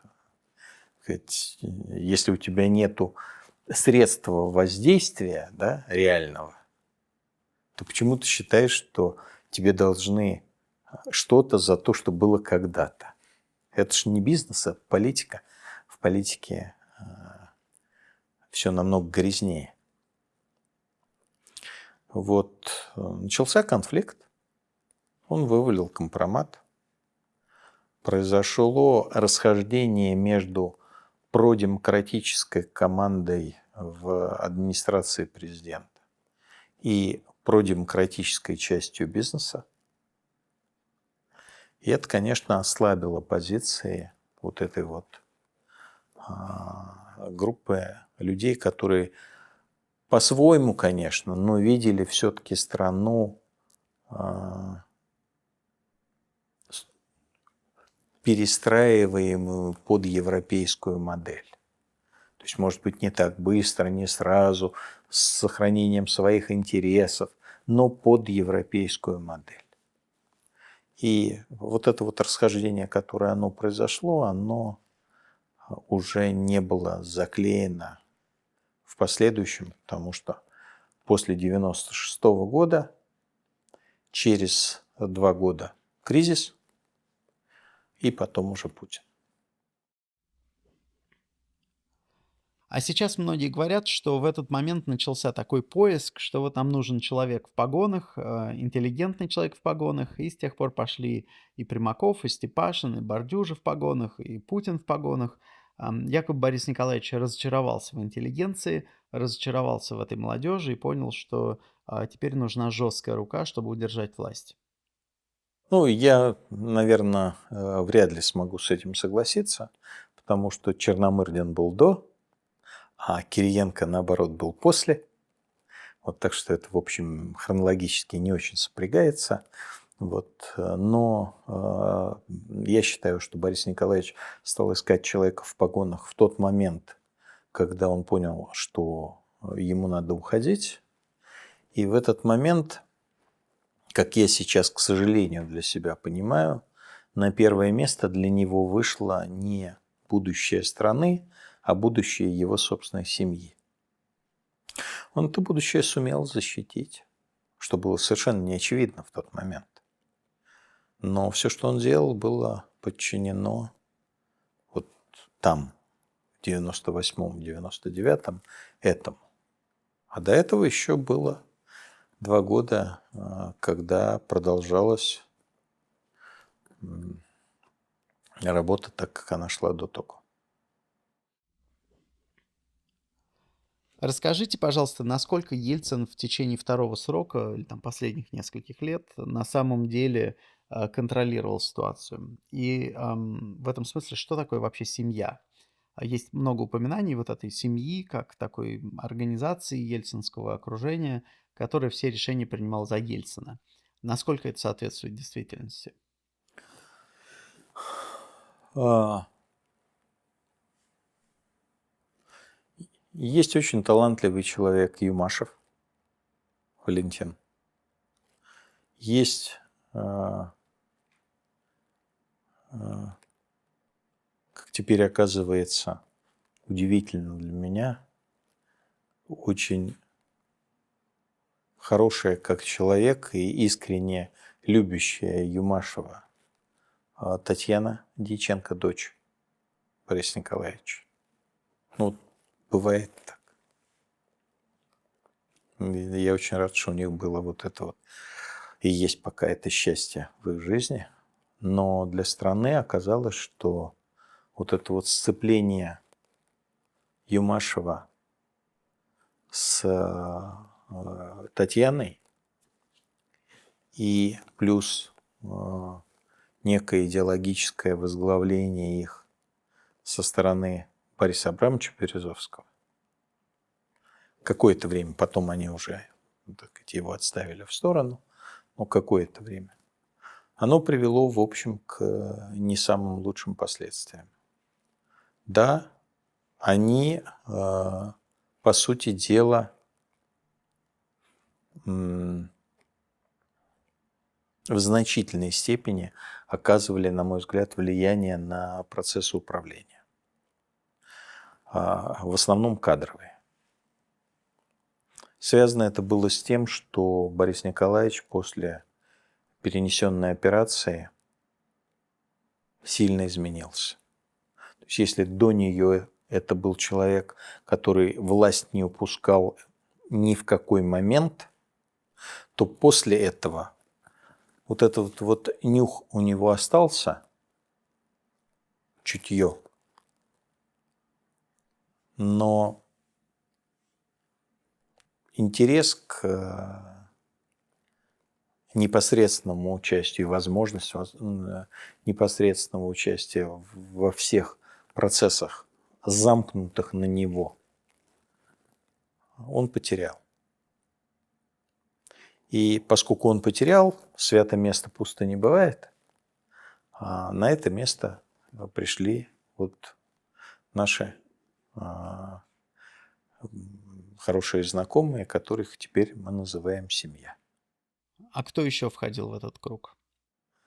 Ну, я бы то есть Валентин человек крайне талантливый, и поэтому он этот круг максимально расширял для того, чтобы показывать вовлеченность всех людей в этот процесс. Сюда входил, естественно, и Абрамович, и, так сказать, в какой-то момент Дерипаска стал входить и так далее. Но на самом деле, если вот мы говорим про реальность, два человека – Юмашев и Татьяна.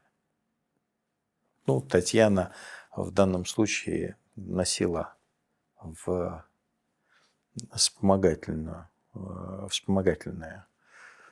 вспомогательную роль, вот, как всякая по-хорошему влюбленная женщина. Вот. А Валентин, он очень талантливый человек.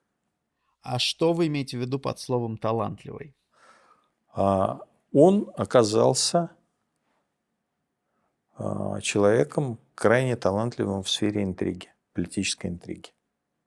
Соответственно, на нем именно лежала ответственность по балансированию правительства, которое вследствие ослабления Ельцина как президента начинало играть все большую роль.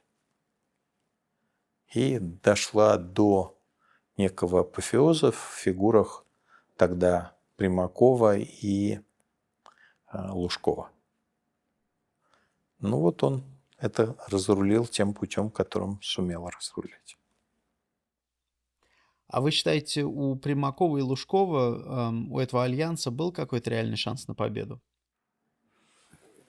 Ну, если бы решили реально проводить выборы, то, конечно, у них был хороший шанс. если бы Юмашев не был настолько талантливым, у них был бы хороший шанс.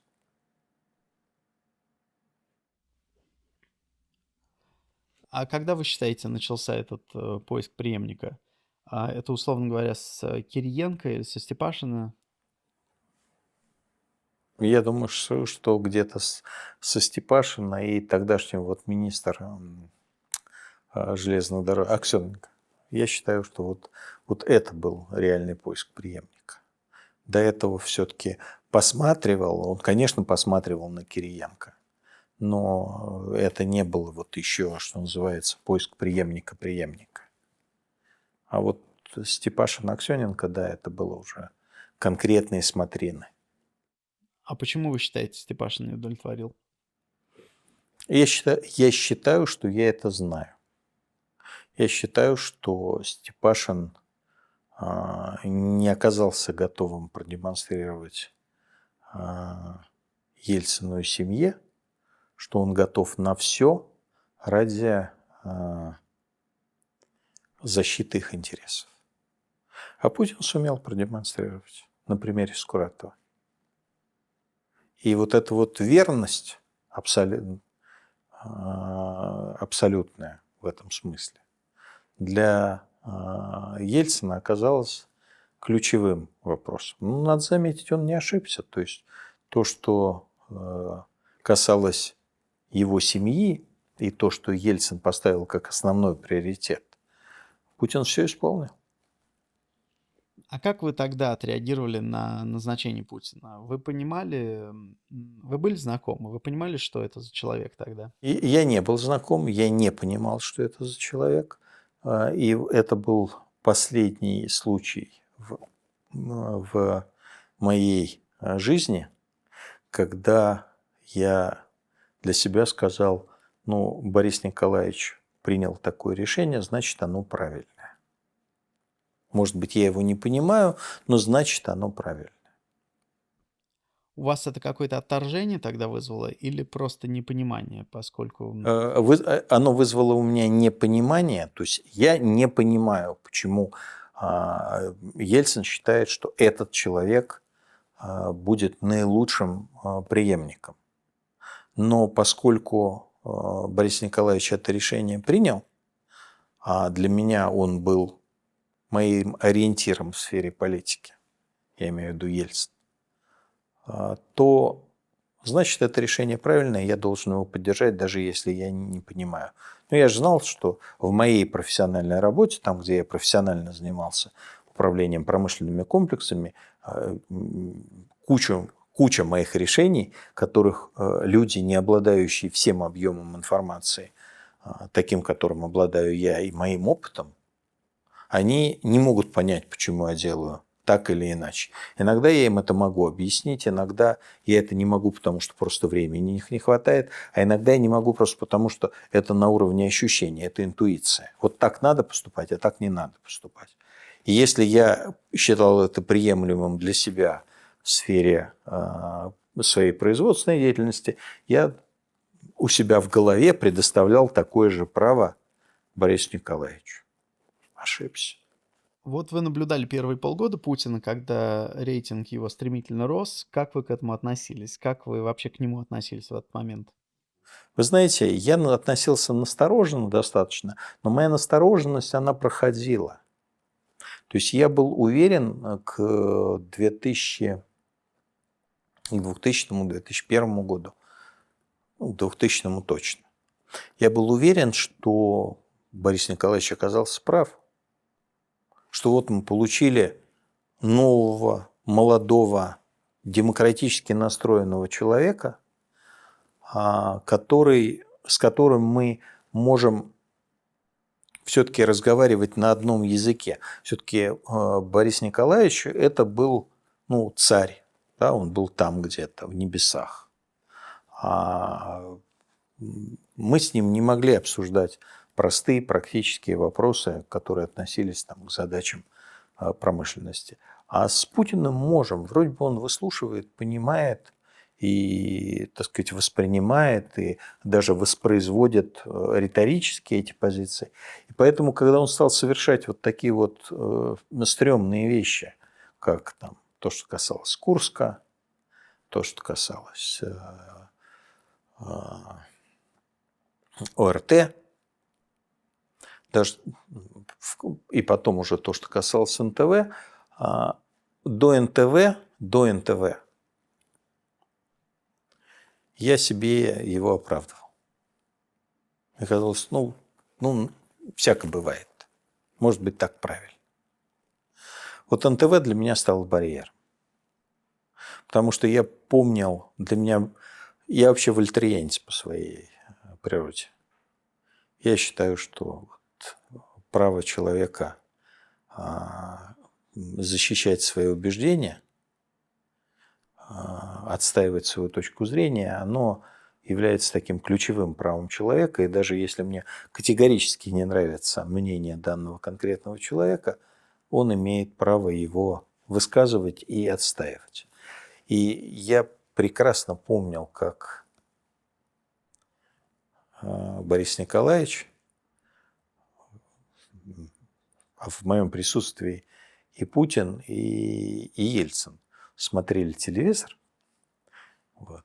Так что я на эту тему имел возможность сравнивать. Так вот, Ельцин, когда смотрел кукол, которые над ним достаточно иногда злобно издевались, он вот так краснел и иногда говорил: выключите это. Но ни разу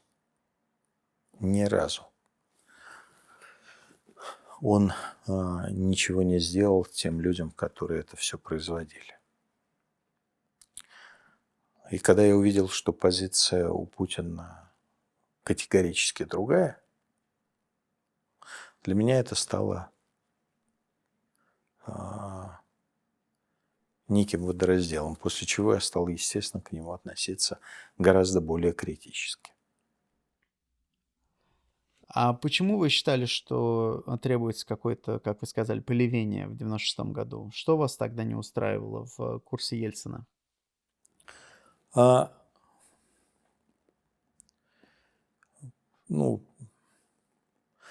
же не в безвоздушном пространстве живу. Я, когда возглавил ЮКОС, а до этого другие производственные компании, надо заметить, ЮКОС же не первая компания, которую мы вытащили из кризиса. У меня такой важный элемент в моей системе управления – это я должен поработать на основных рабочих местах. Вот приехать и там 1, 2, 3 рабочие смены отстоять, отработать с теми людьми, которые работают на основных рабочих местах.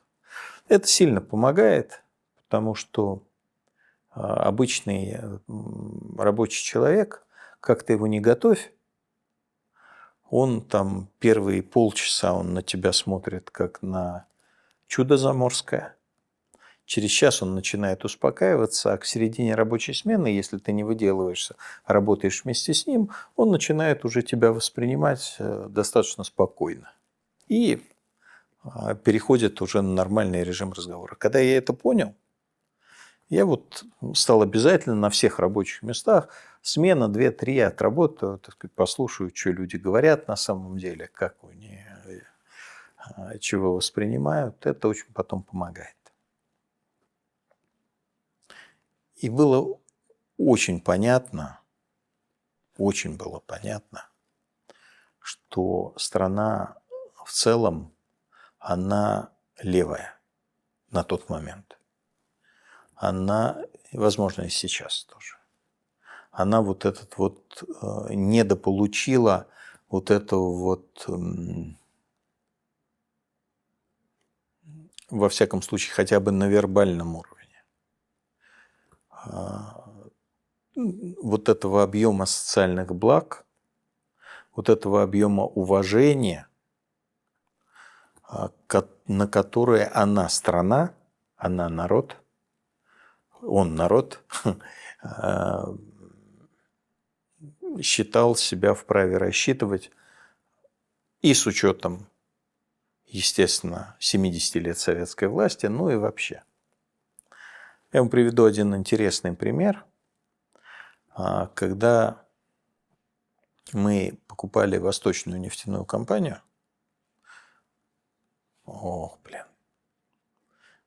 страшное дело было, сколько денег я на это потратил. По тем временам это были безумные деньги. Больше, чем связь инвест. Так вот, она была до этого в очень плохом состоянии.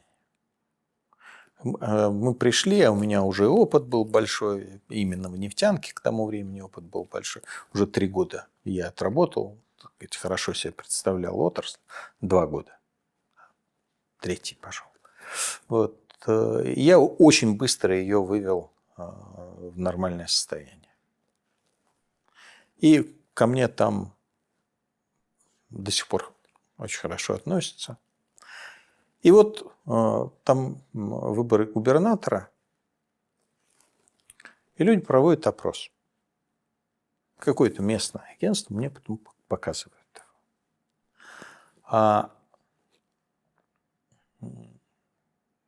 Что для вас самое важное в жизни? Ну, сейчас. Ну, там разные называют, но среди важных зарплата. Очень важна зарплата. А достаточно вы получаете? А в тот момент так получалось, что в нефтянке люди очень много зарабатывали, гораздо больше, чем бюджетники. Ой, много зарабатываем. Даже стыдно иногда. А кого бы вы хотели видеть в качестве губернатора? Ходорковского. Нет, ну, понятно, что ни в какие губернаторы я не хотел, но вот называли меня абсолютное большинство. То есть зарплата важна, вы получаете очень много, а в губернаторы вы хотите Ходорковского, вас все устраивает. А какая собственность, вы считаете, должна быть на вашу нефтяную компанию? 90% государственная. 90%. То есть нас все устраивает, но хотим все по-другому. И я понял, что эта смена вот этой культурной парадигмы, она требует гораздо большего времени. И если мы не хотим, чтобы смена этой культурной парадигмы произошла жестко, если мы хотим, чтобы она происходила мягко, постепенно, без выплесков, то нам нужно поливение. Зюганов, ну или кто-то там из коммунистов в качестве председателя правительства мог обеспечить этот баланс. А сейчас такая позиция очень популярна, да, даже вот в либеральных кругах, что если бы дали выиграть Зюганову, то это стало бы такой прививкой для страны от выборов с использованием административного ресурса. Но вот Анатолий Борисович Чубайс, например, буквально настаивает, что коммунисты, придя к власти, вешали бы нас всех на столбах, что это не были никакие новые травоядные коммунисты, и мы бы все висели на фонарях. Нет, конечно, никого бы они на фонарях не вешали. Более того, я считаю, что Зюганов мог бы взять власть, если бы хотел, но он просто струсил, и в этом его базовая проблема. С Зюгановым я говорил перед началом всей этой кампании, мы с ним встречались в Давосе во время мероприятия, выпивали, сидели. Он мне рассказывал, как он ко мне хорошо относится. Ну, к слову, действительно, ко мне неплохо относился. Говорит: Михаил Борисович, мы когда победим, вы обязательно будете генеральным директором предприятия, потому что мы вас как производственника очень уважаем. И это была правда. Они бы меня оставили генеральным директором. То есть у вас не было опасений, что они развернут страну и пойдут в обратном направлении? Это нет. Если вы помните, Примаков привел с собой такого Маслюкова. Это достаточно известный человек. Он, насколько я помню, Госпланом, да, он же руководил до этого. И вот он меня вызвал, я руководил в тот момент компанией уже. Он меня вызывает, ну, я думаю, ну, вот сейчас приду я к старому коммуняке, будет он меня, так сказать, лечить. Я пришел к абсолютно вменяемому производственнику, который мне говорит: Михаил Борисович, я понимаю, что вот в этих вот разделах я не понимаю, вы мне объясните, а вот в этих разделах я вам пытаюсь объяснить, что нужно правительству для решения наших задач, и вы мне скажите, что вы можете сделать, а я вам скажу, что бы нам хотелось, чтобы вы сделали. Ну, речь шла, естественно, о поставках там, нефтепродуктов туда-сюда, так сказать, объемах производства на одном заводе, на другом заводе, добыча, так сказать, где производить комплектующие и так далее. Ну, в общем, очень такие практические вопросы. Я полтора или 2 часа проговорил с человеком, мы говорили на одном языке. Мы говорили на одном производственном языке. Вот я бы мечтал, чтобы у нас были такие взаимоотношения с правительством. Правительство отвечает за свое, у них есть свой взгляд, у них есть, так сказать, огромное количество ответственности, которые я не несу, да, там социальные вопросы, какие-то внешнеполитические вопросы, какие-то вопросы, связанные там с инфраструктурой, да, а я отвечаю за свое. Я им могу объяснить, что нужно мне, а они мне могут объяснить, как они видят мою роль в их большой картине, и мы можем найти, как это сделать так, чтобы это было наиболее эффективно. Вот это единственный раз за все время моей работы, когда я с человеком из правительства настолько четко разговаривал на одном языке. А вот вы тогда уже спонсировали 5 minutes? Let's reload them. Михаил Борисович, вы уже тогда в 90-е поддерживали разные фракции в Думе. А у вас были какие-то личные политические амбиции в это время? Политических амбиций, вот таких вот лично для себя, у меня не было. В тот момент я об этом не думал, потому что мне нравилось вот то, чем я занимался. Я прекрасно себе представлял, что работа на правительство, а я же работал в правительстве, это совершенно другой тип работы, не тот, который мне нравится. Да, мне постоянно носили предложения, там, проекты приносили регулярно, это ж, так сказать, любимая же затея у разных политологов, а вдруг купят, как вот там стать премьером, как еще что-нибудь. Вот. Но вот в тот момент, до 2003 года, этого в голову вообще не шло. Потому что, еще раз говорю, была интересная работа и стояли интересные цели.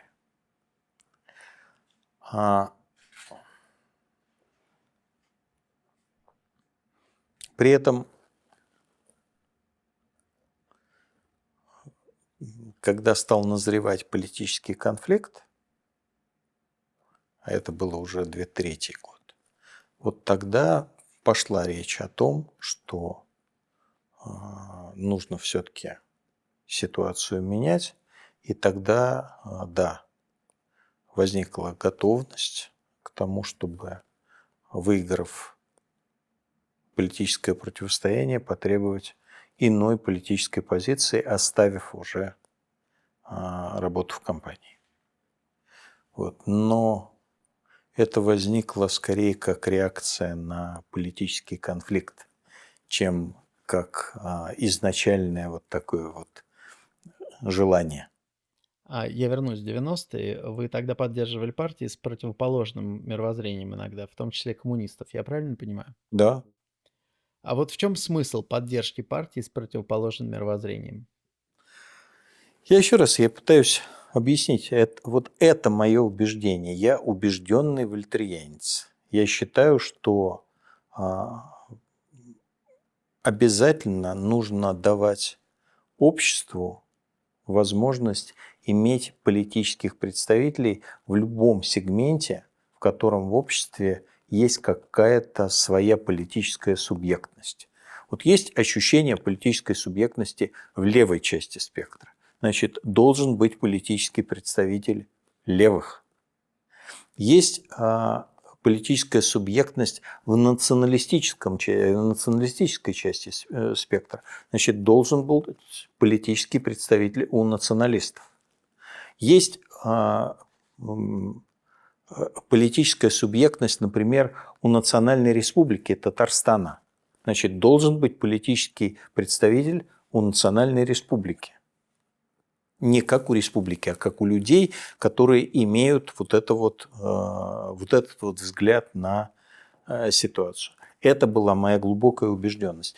И надо заметить, что я всегда считал, что нельзя добивать людей, которые даже политически проиграли, но при этом по-прежнему представляют некие политические взгляды.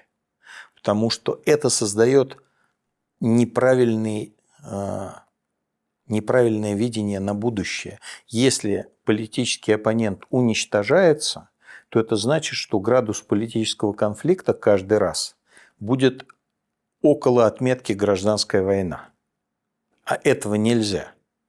Поэтому и в 1991 году, после того, как мы победили, я помогал тем людям, у которых мы победили. То есть я им давал возможность безбедно существовать, пока они искали свое место в жизни.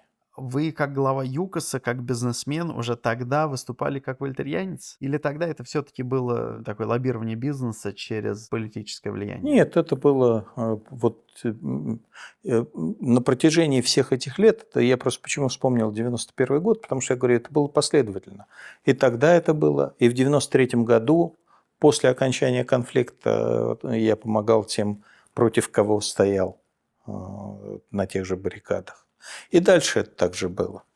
Я стремился к тому, чтобы все политические силы были представлены в Государственной Думе. То, что касается лоббирования наших интересов, то мы его вели совершенно другим образом.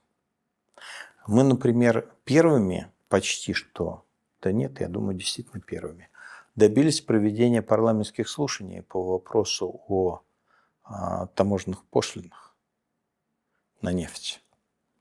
И вот мы, так сказать, в лучших традициях парламентов, там депутаты пришли журналисты, пришли специалисты, и мы противостояли друг другу. И когда я сумел отстоять наш взгляд на проблему, а наш взгляд на проблему был в том, что таможенная пошлина должна устанавливаться законом, а не устанавливаться правительством в зависимости от пожеланий правительства. Я объяснял, что, ребята, если вы хотите, чтобы мы осуществляли долгосрочные проекты, вы должны нам дать долгосрочное видение. Мы не можем осуществлять долгосрочные проекты, если вы говорите, что какие будут налоги, мы вам скажем в начале следующего квартала. Но те люди, которые нам оппонировали из правительства, в том числе сегодня числящиеся в разделе «либеральные», они, когда проиграли явно вот эти вот парламентские слушания, они поперли рассказывать всем, и в том числе Путину, что депутатов купили. Не купили. Они просто не могли поверить для себя, что они могут проиграть нормальную публичную дискуссию. Они просто проиграли. Потому что я лично считаю, что на моей стороне была правда. Поэтому я выиграл. Другие люди могут сказать, что я там более харизматичен, чем они. Поэтому я выиграл. Тем или иным образом я выиграл, я убедил людей. Это не деньги, я их убедил. Но, с другой стороны, они говорят, вы же спонсируете эти фракции, поэтому, естественно, вам было немножко легче их убеждать. Вот на эту тему, я бы сказал, скорее наоборот. Можем сказать, ребята, я им тогда говорил, так как вы спонсируете эти фракции, там, то, что мы делаем, это там 3 копейки.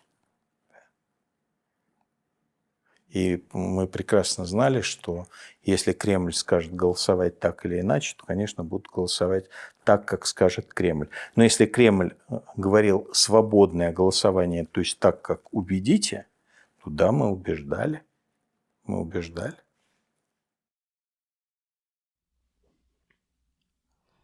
Ну и вот сейчас, оглядываясь на 90-е, как вы воспринимаете этот период? Кто-то говорит, что это была такая незаконченная буржуазная революция, которую не получилось довести до конца, и поэтому все рассыпалось. А для вас это был период разочарований или надежд на что-то? Как вы сейчас на это смотрите? 90-е годы – это годы возможностей. А в то время страна, как я вам говорил уже, с 84% промышленности в оборонно-промышленном комплексе переходила к стране, которая умеет зарабатывать для себя деньги, умеет самообеспечиваться нормальным образом.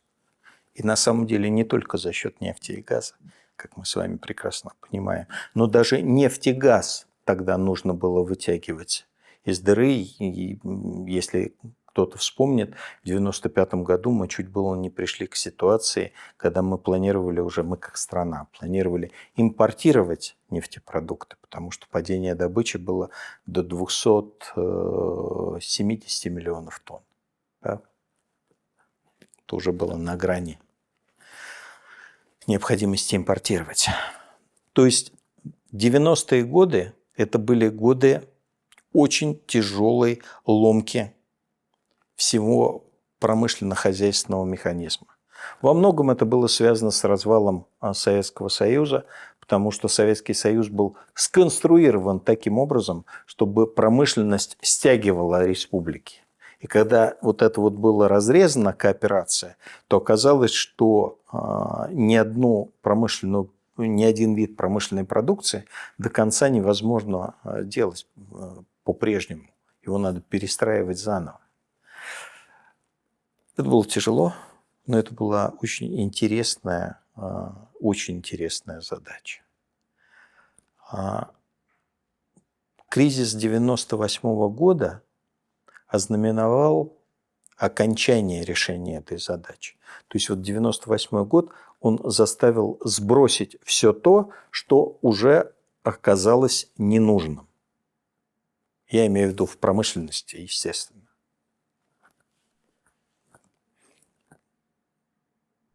Экономика очистилась и рванула вверх. Вы помните, какие темпы экономического роста были. До тех пор, пока Путин в это не вмешивался, экономический рост шел. Но потом ему показалось, что на самом деле экономика может быть частью решения его политических вопросов. Я уже не говорю про вопросы личные, корыстные, его собственные, его окружения. К глубокому сожалению, вступив на этот путь, он уже не смог повернуть назад. Сегодня мы за эти 20 лет мы получили обратно монополизацию экономики, мы получили падение темпов экономического роста. Мы с вами видим, что после того, как эта монополизация в основном завершилась, при мировом экономическом росте 3,3%, наши темпы экономического роста 2 и менее.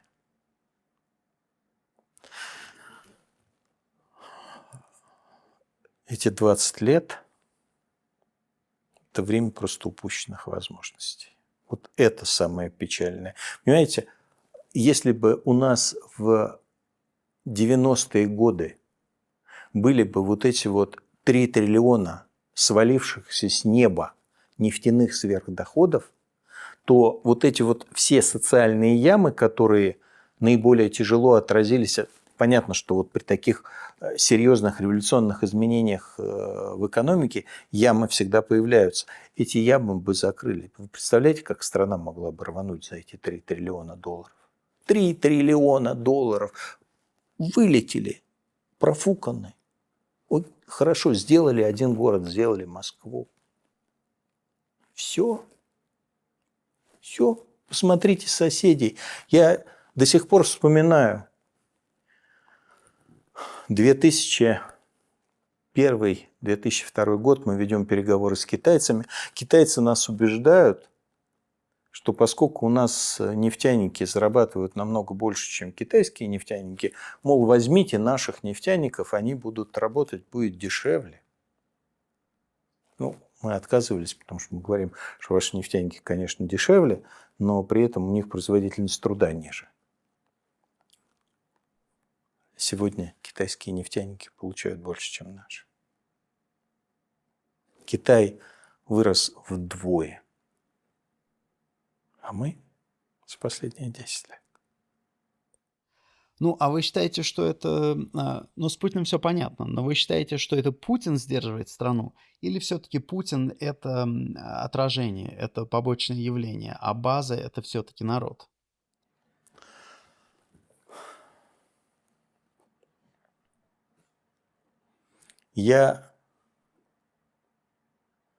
Нет, ну, конечно, в конечном итоге народ, если бы народ был другой, то не было бы Путина, или с Путиным бы справились и так далее.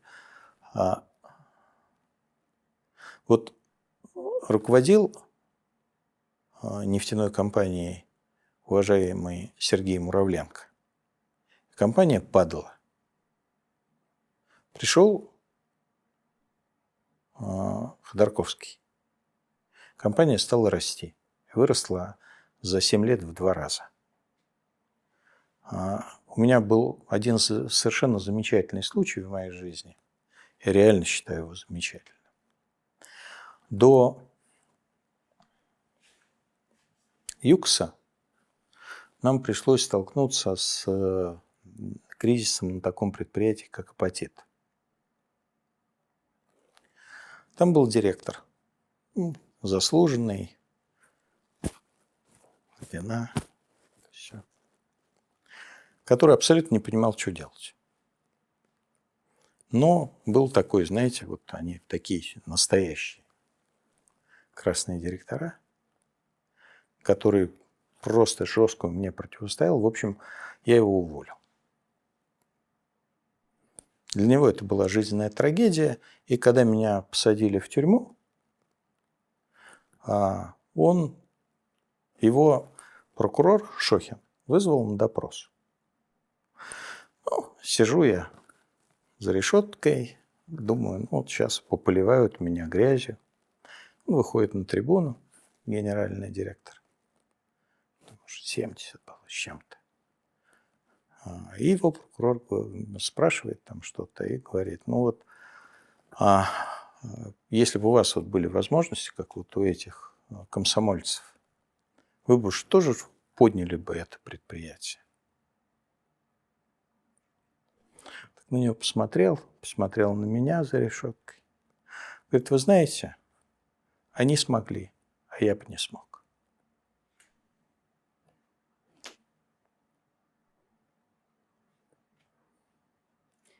Спасибо большое, Михаил Борисович, очень интересно было.